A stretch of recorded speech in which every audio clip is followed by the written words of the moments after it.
Hey guys, so as some of you might know, I do regular videos for PhD as their PhD science expert.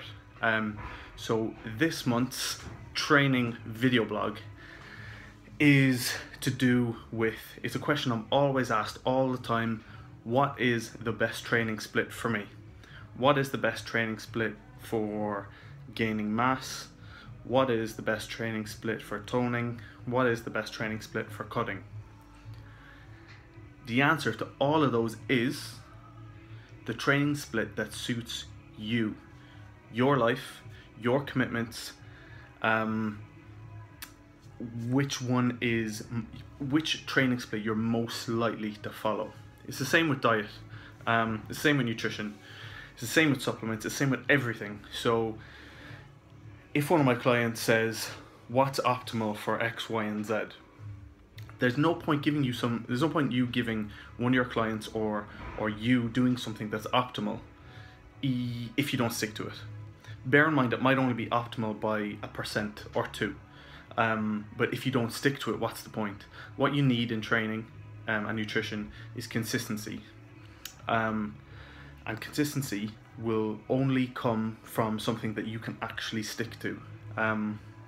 So that's the first point. Secondly, in terms of, I suppose more so guys asking me that they want to, I suppose every guy, what is the goal for every guy? I ask every single client the exact same thing, and before they answer, I write and I tell them, this is what you want, right? And they say yes. So most guys want to gain as much muscle as possible and to lose as much body fat as possible, full stop. That's generally what most guys want. So for the majority of guys that want to obtain that, there is no unique or magic formula in terms of training splits.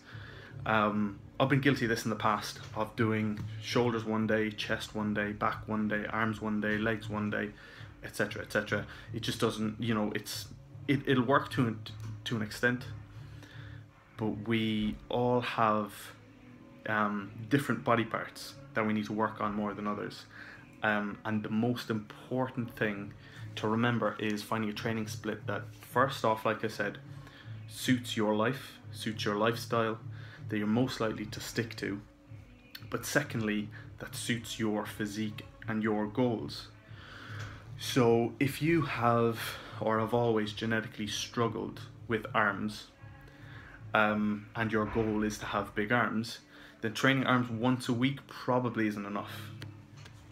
For me personally, I've always had and always probably will struggle with size on my arms and legs. They're my biggest weak points. I don't have big shoulders and a big chest and big back, but in comparison, in terms of kind of overall proportions, my arms and my legs are my lagging body parts generally. And I've been guilty of this in the past, of doing a bodybuilder split of legs one day, chest one day, back one day. But you really need to be overly conscious of your weak points and your goals. And for me now, clearly my weak points are my arms and my legs. So I've changed my goals. Like most people, your goals are generally to build up your weak points, because we always have this kind of, I suppose, complex of the things that we want to achieve. People who are naturally holding quite a lot of body fat generally have a goal to be lean, and that's it. People that are naturally lean and have always been small generally have this complex and they want to be big, and that's it. So I have tailored my training split over the last few years purposely to target my weak points. Currently at the minute, as mad as it sounds, I am either training arms or legs every day. So that sounds crazy, that sounds mad, and you'll be like, what, you're training arms and legs every day? Yes, but let me explain. So I train push Monday, pull Tuesday, quads and calves Wednesday, arms Thursday, Friday is an option that I normally do with a client, Saturday is an upper body circuit, Sunday is quads and calves. So you might say, well, you're not training arms and legs every day. I am, because in my push session I will do a bit of chest, a bit of shoulders, but it's a tricep dominant push session. So I'll do triceps at the end. My back is the complete inverse to that, so it's predominantly biceps. Wednesday is hamstrings and calves, so legs. Thursday is an arms, generally pretty heavy, so I'm hitting my arms. Friday is an option, which if it is, the last while it has been a leg session, but a more explosive session, so I'm hitting my legs. Saturday is an upper body session, but I will either do biceps or triceps towards the end. And then Sunday is a quads and calf session. So as you can see, every day I'm either hitting my hamstrings or my quads, or my triceps or my biceps. So I am doing arms and legs every day, but that's kind of, I'm still doing everything else, but it's slightly more tailored to my goals.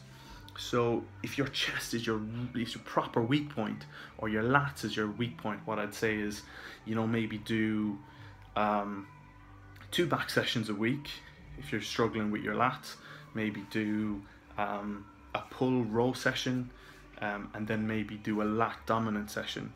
You might want to hit it 3 times a week. You might do a push-pull session, you might do a back session, and you might do lats with rear delts. So just make sure that your plan is tailored to you and it's tailored to your lifestyle. The 2 most important things, because like I said, if it's tailored to your lifestyle, you're going to stick to it.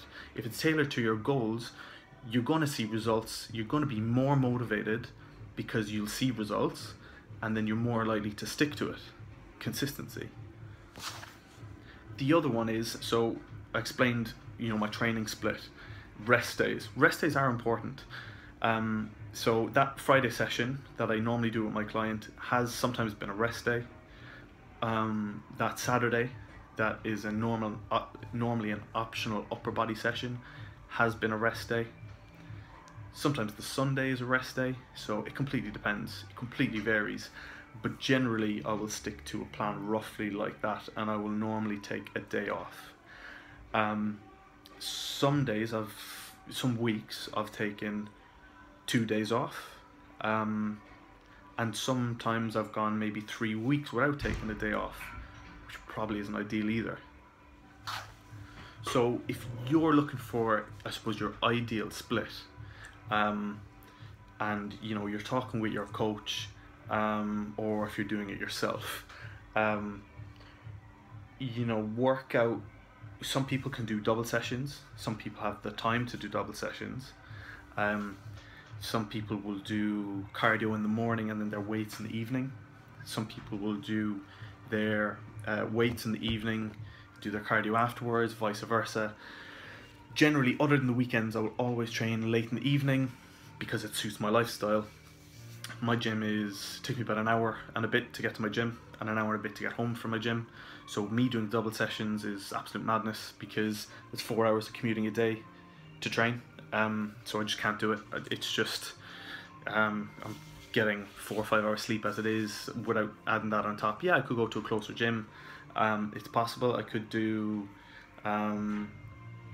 get membership somewhere else in a different gym and do that in the morning. When I do introduce morning cardio, which I've only kind of done over the last few months, I'm not doing it at the minute, but I was doing it over the last few months when I really had to get lean for a cover shoot I had coming up.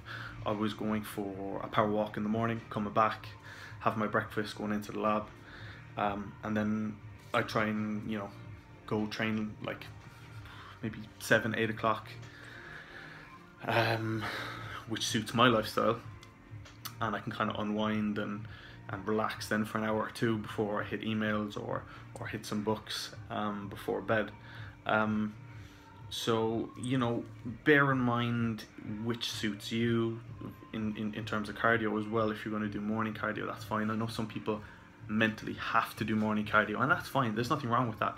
That's fine. You feel like you need that to kickstart your day, and that's that's brilliant. To be honest, if I lived very close to the gym, I would do that as well. On the weekends, I will train generally early, first thing, early doors. Gym opens at 9, I'm here at 8:30.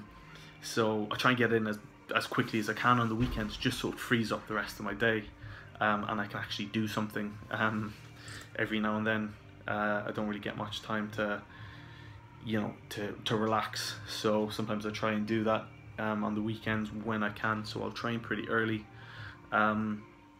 So yeah, that's it really. I mean, if you want to look for that perfect split, there isn't one. If your goal is weight loss, then or fat loss, then that's going to be considerably different to someone whose goal is to gain muscle, to gain size, to gain weight. Mine varies whether I'm cutting or I'm bulking, whether I will have more rest days or less rest days. Generally, when I'm cutting, I'm doing something every single day, just to burn some calories, mentally as well. So yeah, I mean, it's tough. I mean, I've got an ebook or two, that one coming out this week, reverse diet guide, and obviously the cardio in that is a lot different. Obviously, when you're reverse dieting from a show or a shoot, you have probably been doing cardio, depending on your coach. My clients won't be doing cardio every day, but some clients from other coaches will be doing cardio twice a day. It's listen to your coach, but it's a lot of cardio. It's a lot of stress on the body. It's not something that I would have my clients doing. I think if your metabolism is in a good place starting off, you don't need to do that, hence the reverse diet. But generally, you will be doing quite a bit of cardio. So when you start a reverse diet, you will be doing quite a bit of cardio before you can start dropping cardio sessions. It's a long process, reverse dieting. It's gotten me in the best shape of my life,